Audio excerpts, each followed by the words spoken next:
Subscribe பண்ணுங்க. அப்படியே பக்கத்துல இருக்க பெல் ஐகானையும் பிரஸ் பண்ணுங்க. மேஷம் பாருங்க, காலப்புருஷ தத்துவத்துல முதல் ராசி. மனித உறுப்புகள்ல நமது தலையை குறிக்கக்கூடிய ராசி இந்த மேஷம். அதே போல நெருப்பு ராசி, ஆண் ராசி, சரராசியில முதல் ராசி இந்த மேஷம். அதே போல உருவத்துல ஆட்டுக்கிடா, இந்த அதான் ஆடு உருவத்தை, ஆட்டுக்கிடா உருவத்தை கொண்டது மேஷராசி. மேஷ ராசிக்குள்ள பாருங்க, அசுமதி நட்சத்திரம் 4 பாதங்களும், பரணி நட்சத்திரம் 4 பாதங்களும், கார்த்திகை நட்சத்திரம் முதல் பாதமும் இந்த ராசிக்குள்ள வரும். மேஷ ராசிக்கு அதிபதி பாருங்க செவ்வாய் பகவான். மேஷ ராசிக்குள்ள பாருங்க செவ்வாய் ஆட்சி பலம், அதே போல மூலத்திரிகோண பலம் மேஷ ராசிக்குள்ள செவ்வாய். அதே போல சூரியன் பாருங்க உச்ச பலம் பெறுவார். மேஷராசியில தான் சூரியன் உச்ச பலம். சனி பகவான் நீச்ச பலம் பெறுவார். மேஷராசிக்கு அதிபதி செவ்வாய் பாருங்க சனி வீட்டுல உச்சம் பெறுவார். அந்த சனி பாருங்க ராசிக்குள்ள நீச்சம் பெறுவார். மேஷராசிக்கு அதிபதி செவ்வாய் ராசிக்கு 4ஆம் இடத்துல நீச்சம் பெறுவார். பொதுவா மேஷராசிக்காரர்கள் அப்படின்னாவே அந்த தைரியங்கிறதே இருக்கும். அஞ்சா நெஞ்சம் கொண்டவர்களாக இருப்பார்கள். ரொம்ப சுறுசுறுப்பா இருப்பாங்க. எந்த ஒரு காரியத்தையும் வெகு சுலபமாக முடித்து காட்டக்கூடியவர்கள் மேஷராசிக்காரர்கள். மற்றவர்களால் முடியாது அப்படின்னு சொல்லி ஒதுக்கிவிட்ட காரியங்களை ரொம்ப ஈஸியா முடித்து காட்டக்கூடியவர்கள் இந்த ராசிக்காரர்கள். அதே போல கம்பீரமான தோற்றம் கொண்டவர்கள் மேஷராசிக்காரர்கள். மேஷராசிக்கு அதிபதி செவ்வாய் இரத்த காரகங்கிறதுனால பாருங்க நல்ல உடம்புல நல்ல ரத்த ஓட்டம் உடையவர்கள். அதனால நீண்ட ஆயுள் பலம்ங்கிறது இருக்கும். அதே போல எப்போதும் துருதுருன்னு இருக்கக்கூடியவர்கள். பாருங்க ரொம்ப ஒரு இடத்துல நிறைய இருக்க மாட்டாங்க. ஏன் அப்படின்னா இந்த ஆட்டுக்கடை உருவம் எதுக்கு கொடுத்தாங்கன்னா, ஆடு பாருங்க ஒரு இடத்துல ஒரு நிலத்துல விடுறோம்னா ஒரு இடத்துல நிற்காது, அங்கங்கன்னு ஓடிட்டே இருக்கும். அதே போல ஒரு இடத்துல நிலையா இருக்க மாட்டாங்க. ரொம்ப எங்கும் பாருங்க ஒரு சுற்றி கொண்டே இருக்கக்கூடியவர்கள் இந்த மேஷராசிக்காரர்கள். அதே போல மேஷராசிக்காரர்கள் நல்ல உடல் பலம் இருக்கும். பாருங்க வாழ்க்கையில எளிமையாக ஜெயிக்கக்கூடியவர்கள் இந்த ராசிக்காரர்கள். மேஷங்கிறது ஆடு பாருங்க, முட்டி மோதி எப்படியாவது ஜெயிச்சிருவாங்க. அதே போல பாருங்க மேஷராசிக்காரர்கள் பின்வாங்குறாங்க அப்படின்னா திரும்ப பாய போறாங்கன்னு அர்த்தம். அதனால பதுங்குறாங்க அப்படின்னா நம்ம ஈஸியா நினைக்க கூடாது. அதே போல சாமர்த்தியம் உடையவர்கள் மேஷராசிக்காரர்கள். ஒரு ரகசியத்தை அவ்வளவு சீக்கிரம் வெளில சொல்ல மாட்டாங்க. எதா இருந்தாலும் தன்னுடைய மனதுக்குள்ளே போட்டு வைத்திருக்கக்கூடியவர்கள் மேஷராசிக்காரர்கள். அதே போல வாக்கு சாதுரியங்கிறது ரொம்ப இருக்கும். ஏன் அப்படின்னா மேஷராசிக்காரர்களுக்கு 2ஆம் அதிபதி சுக்கிரன். அப்படியே பாருங்க நாசுக்கா பேசக்கூடியவர்கள் மேஷராசிக்காரர்கள். வசீகரமாக பேசக்கூடியவர்கள் மேஷராசிக்காரர்கள். எப்போதும் பணப்புழக்கம் அதிகம் உடையவர்கள்.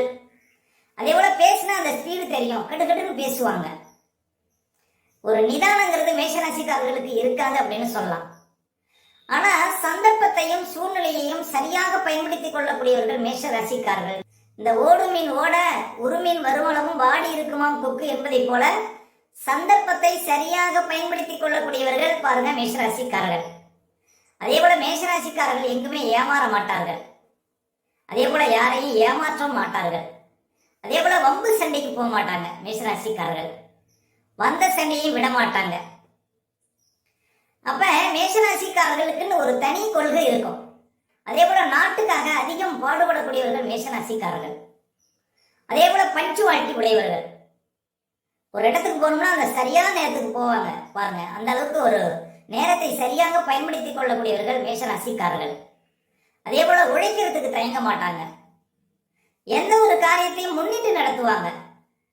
ஒரு காரியத்துல இவங்களை ஒரு முன்னிட்டு நடத்த சொல்லனா அந்த காரியத்துல இறங்க மாட்டாங்க. அதே போல முன்வைத்த காலை பின்வைக்க மாட்டார்கள் மேஷராசிக்காரர்கள். அதே போல எங்க போனாலும் முதல் வரிசையில அமரக்கூடியவர்கள் இந்த ராசிக்காரர்கள். அந்த அளவுக்கு மன துணிவு உடையவர்கள் மேஷராசிக்காரர்கள். மேலும் நாட்டு பணிகள்ல, நாட்டை காக்கக்கூடிய பணிகள்ல அதிகம் இருக்கக்கூடியவர்கள் மேஷராசிக்காரர்கள் தான். இந்த போராடும் குணம் இருக்கும். அதே போல எந்த ஒரு காரியத்தையும் பாருங்க ரொம்ப குயிக்கா முடிக்கணுங்கிற எண்ணம் இருக்கும் மேஷராசிக்காரர்களுக்கு. அப்ப மேஷராசிக்காரர்கள் இந்த யூனிஃபார்ம் சார்ந்த தொழில், போலீஸ், ராணுவம், மருத்துவம், ஏர்போர்ஸ், நேவி, தீயணைப்புத்துறை, இது போன்ற துறைகள்ல அதிகம் இருக்கக்கூடியவர்கள் பாருங்க மேஷராசிக்காரர்கள்.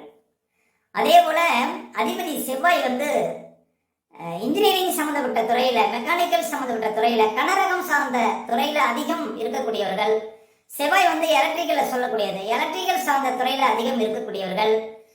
என்ன சொல்ல போனா ஒரு டிகிரி படிக்கிறாங்க மேஷராசி பெண்கள்னா அவங்க பிசிக்ஸ் படிப்பாங்க.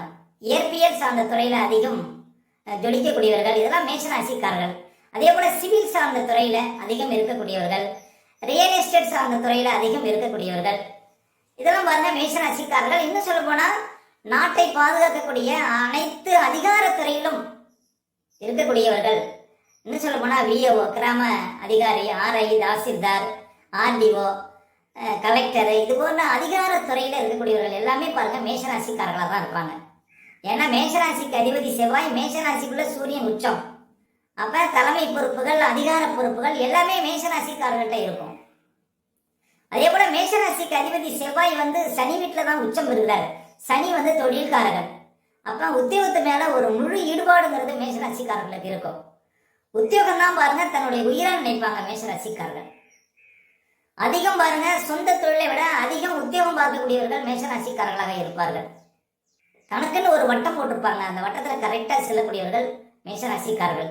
குடும்ப வாழ்க்கையிலும் சரி, அந்த குடும்ப வாழ்க்கையை கரெக்டா கொண்டு செல்லக்கூடியவர்கள் மேஷராசிக்காரர்கள். மனைவி மேல, கணவன் மேல ரொம்ப பிரியமுடையவர்களாக இருப்பார்கள் இந்த ராசிக்காரர்கள். அப்ப உத்தியோகம் சார்ந்த விஷயத்திலையும் பாருங்க மேஷராசிக்காரர்களுக்கு ஒரு தனி இடம் உண்டு. ஏன் அப்படின்னா உத்தியோகம் சார்ந்த விஷயத்துல இவங்க முன்னணியில் இருக்கிறாங்கன்னா மற்றவர்களால் முடியாத காரியங்களை முடித்து காட்டக்கூடியவர்கள். இன்னும் சொல்ல போனா 10 ஆள் செய்யக்கூடிய வேலையை ஒரு ஆள் செய்வாங்க. அந்த அளவுக்கு பாருங்க அந்த ஸ்பீடு இருக்கும், அந்த வேலையில ஒரு நுணுக்கம் இருக்கும். அந்த அளவுக்கு ஒரு சாதனை செய்யக்கூடியவர்கள் இந்த ராசிக்காரர்கள். அப்ப மேஷ ராசிக்காரர்கள் சமூகத்துல தனக்குன்னு ஒரு இடத்தை பிடிக்கக்கூடியவர்கள் அப்படின்னு உறுதியா நம்பலாம். இந்த ராசிக்காரர்களுக்குன்னு ஒரு தனித்துவம் இருக்கு அப்படின்னு சொல்லலாம்.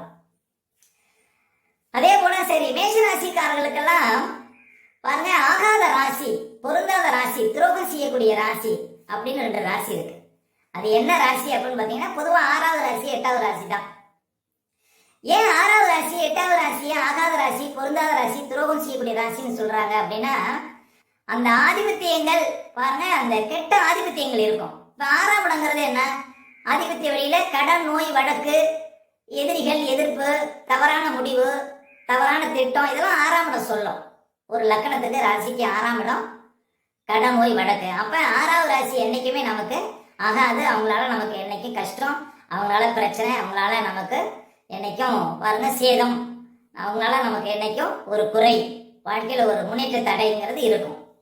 அப்ப மேஷ ராசிக்காரர்களுக்கு 6வது ராசி யாரு? கன்னிராசி. கன்னிராசிக்காரர்கள் அந்த அளவுக்கு ஒரு பிடித்தமா வரமாட்டாங்க வாழ்க்கையில. 6வது ராசினா அந்த 6வது ராசியில உள்ள எல்லா நட்சத்திரத்தையும் சேர்க்கக்கூடாது. ஒரு சில நட்சத்திரங்கள் நமக்கு ஒத்து வரும். 6வது ராசிக்காரர்களையும் ஒரு சில அதிர்ஷ்டங்கள் இருக்கும். அதுல ஒரு குறிப்பிட்ட நட்சத்திரங்கள் மட்டும் நமக்கு துணை புரியும். அந்த நட்சத்திரமா இருந்தால் அவர்கள் நமக்கு ஒத்து வருவார்கள் அப்படின்னு சொல்லலாம்.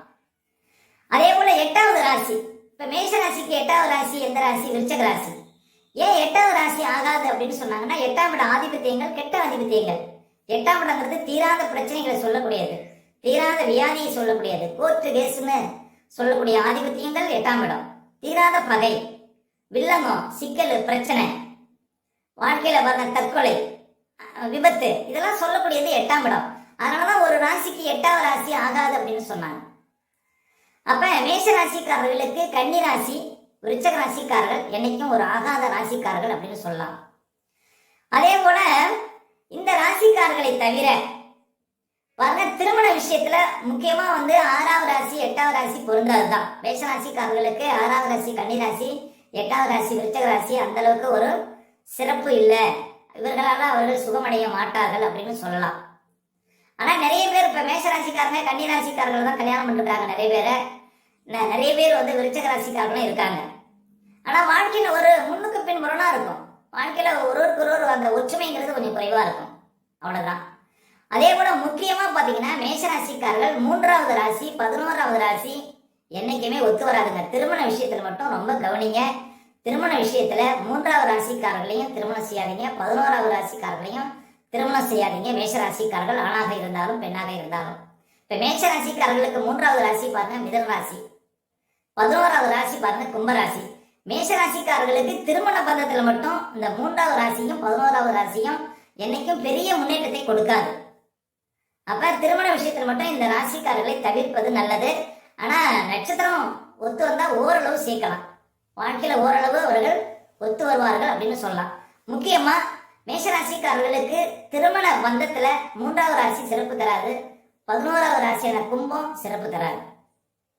அப்ப மேஷராசிக்காரர்களுக்கு 6வது ராசியும் பாருங்க, ஒரு நண்பர்களாக இருந்தாலும் சரி, ஒரு தொழில் பார்ட்னராக இருந்தாலும் சரி, அதே போல உங்களுக்கு ஒரு வேலையாட்களாக இருந்தாலும் சரி, எந்த விஷயத்திலையுமே பாருங்க, ஒரு உங்களுடைய லைஃப் பார்ட்னராக இருந்தாலும் சரி, 6வது ராசி, அதே போல 8வது ராசி விருச்சக ராசி, 3வது ராசி மிதுராசி, 11வது ராசி கும்பராசி, இவர்கள்லாம் வாழ்க்கையில கொஞ்சம் விலக்கப்பட வேண்டியவர்கள். இவர்களால உங்களுக்கு பெரிய ஒரு அதிர்ஷ்டம் இருக்காது அப்படின்னு சொல்லலாம். அதே போல திருமண விஷயத்திலேயே ரொம்ப கவனிக்கப்பட வேண்டிய விஷயங்கள் இருக்கு. அதாவது ஒவ்வொரு நட்சத்திரத்துக்கும் ஆகாத நட்சத்திரம் இருக்கு, அந்த நட்சத்திரக்காரர்களை தவிர்ப்பது நல்லது. அதே போல பொருத்தம் பார்க்கும் பொழுது பாருங்க, முதல்ல பெண் நட்சத்திரத்திலிருந்து தான் ஆண் நட்சத்திரம் பொருந்துமா அப்படின்னு பார்க்கணும். ஆண் நட்சத்திரத்திலிருந்து பெண் நட்சத்திரம் பொருந்துமான்னு பார்க்க கூடாது. அப்ப இப்ப பாருங்க, அஸ்வதி நட்சத்திரம், பரணி நட்சத்திரம், கார்த்திகை நட்சத்திரம் மேஷராசியில இருக்கு. இப்ப மேஷராசியில அஸ்வதி நட்சத்திரத்துல, அதாவது அஸ்வினி நட்சத்திரத்துல ஒரு பெண் பிறந்திருக்குன்னா கார்த்திகை நட்சத்திரக்காரர்களை சேர்க்கக்கூடாது ஆண்களாக இருந்தால். புனர்பூச நட்சத்திரம், உத்தர நட்சத்திரம் 2, 3, 4 பாதம், அஸ்த நட்சத்திரம், சித்திரை 1ஆம் பாதம் 2ஆம் பாதம், விசாக நட்சத்திரம் 4ஆம் பாதம், இதெல்லாம் இந்த நட்சத்திரக்காரர்களை பாருங்க அஸ்வினி நட்சத்திரத்துல பிறந்த பெண்களுக்கு சேர்க்கக்கூடாது. அதே போல ஒரு பரணி நட்சத்திரத்துல ஒரு பெண் பிறந்திருக்கு அப்படின்னா, அதே பரணி நட்சத்திரத்துல பிறந்தவங்க, ரோகிணி நட்சத்திரத்துல பிறந்தவங்க, பூச நட்சத்திரத்துல பிறந்தவங்க, பூரம் நட்சத்திரத்துல பிறந்தவங்க, உத்திரம் 2, 3, 4 பாதத்துல பிறந்தவங்க, அஸ்த நட்சத்திரத்துல பிறந்தவங்க, சித்திரை 1ஆம் பாதம் 2ஆம் பாதத்துல பிறந்தவங்க, விசாக நட்சத்திரம் 4ஆம் பாதத்துல பிறந்தவங்க, பூராட நட்சத்திரத்துல பிறந்தவங்க, திருவோண நட்சத்திரத்துல பிறந்தவங்க, பூரட்டாதி நட்சத்திரம் 4ஆம் பாதத்துல பிறந்த ஆண்களை சேர்க்க கூடாதுங்க பரணி நட்சத்திரத்துல பிறந்த பெண்களுக்கு. அதே போல கார்த்திகை நட்சத்திரத்துல ஒரு பெண் பிறந்திருக்கு அப்படின்னா, அதே கார்த்திகை நட்சத்திரத்துல பிறந்த ஆண்களை சேர்க்கக்கூடாது. ரோகிணி நட்சத்திரம், ஆயிலி நட்சத்திரம், உத்தர நட்சத்திரம், அஸ்த நட்சத்திரம், சித்திரை 1ஆம் பாதம் 2ஆம் பாதம், விசாக நட்சத்திரம் 4ஆம் பாதம், கேட்டை நட்சத்திரம், பூரட்டாதி நட்சத்திரம் 4ஆம் பாதம், ரேவதி நட்சத்திரம், இந்த நட்சத்திரக்கார ஆண்களை கார்த்திகை நட்சத்திரம் 1ஆம் பாதத்தில் பிறந்த பெண்களுடன் சேர்க்கக்கூடாது. முக்கியமா பொருத்தம் பார்க்கும்போது பெண் நட்சத்திரத்திலிருந்து தான் ஆண் நட்சத்திரம் பொருந்தும் அப்படின்னு பார்க்கணும். மொத்தத்துல பாருங்க, மேஷராசிக்காரர்களுக்கு இந்த 6வது ராசியான கன்னிராசி, 8வது ராசியான விருச்சக ராசி, 3வது ராசியான பாருங்க மிதுன ராசி, 11வது ராசியான கும்பராசி, இவங்கெல்லாம் பாருங்க திருமண பந்தத்துல அந்த அளவுக்கு ஒரு பெரிய ஒரு யோகமா இருக்காது அப்படின்னு சொல்லலாம். இந்த ராசிக்காரர்களை முடிந்த அளவு தவிர்ப்பது நல்லது மேஷராசிக்காரர்களுக்கு. மேலும் தகவலுக்கு எங்க சேனலை மறக்காம சப்ஸ்கிரைப் பண்ணுங்க. நன்றி.